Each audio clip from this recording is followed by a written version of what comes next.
राम राम दोस्तों, सभी को स्वतंत्रता दिवस की हार्दिक शुभकामनाएं। मैं सूरज आज एक बार फिर हाजिर हूं आप सबके सामने एक नई कविता लेकर। काफ़ी समय पहले एक बड़े कवि ने कहा था कि ना जाने कितने झूले थे फांसी पर, कितनों ने गोलियां खाई थी, क्यों झूठ बोलते हो साहब कि चरखे से आज़ादी आई थी। इन्हीं पंक्तियों से प्रेरणा लेकर आज़ादी के सच्चे योद्धाओं को समर्पित कुछ लाइनें लिखने का प्रयास किया है। सुनकर बताना दोस्तों।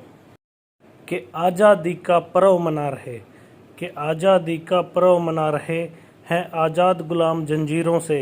ये आज़ादी हमें मिली महान विचारों और बलिदानी वीरों से।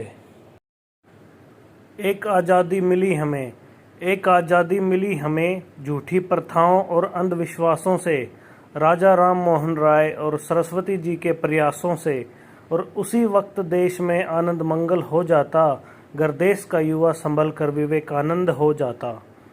विनोबा भावे, विनोबा भावे और बाबा आमटे को नहीं पता क्या जात पात थी।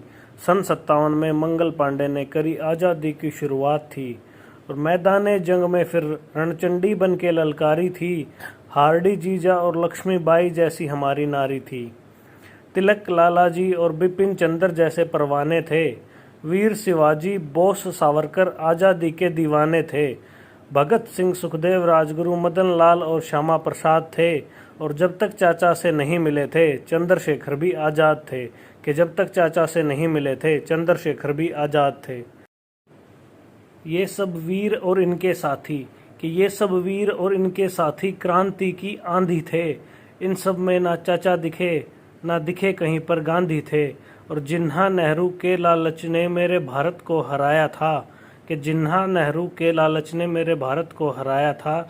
एक आज़ादी तब मिली जब गोडसे ने हथियार उठाया था। देश के दो हिस्से करके फिर अंग्रेज चले गए। कश्मीर को 370 दिया, मेरे भारतवासी चले गए। निजाम और कश्मीर का ना ये खेल हुआ होता, घर शासन करने वाला सरदार पटेल हुआ होता। 47, 65 और 71 में पाकिस्तान ललकारा था। और 99 में भी वो हमसे बुरी तरह से हारा था। एक माँ बेटे की महत्वाकांक्षा से देश में आपातकाल था।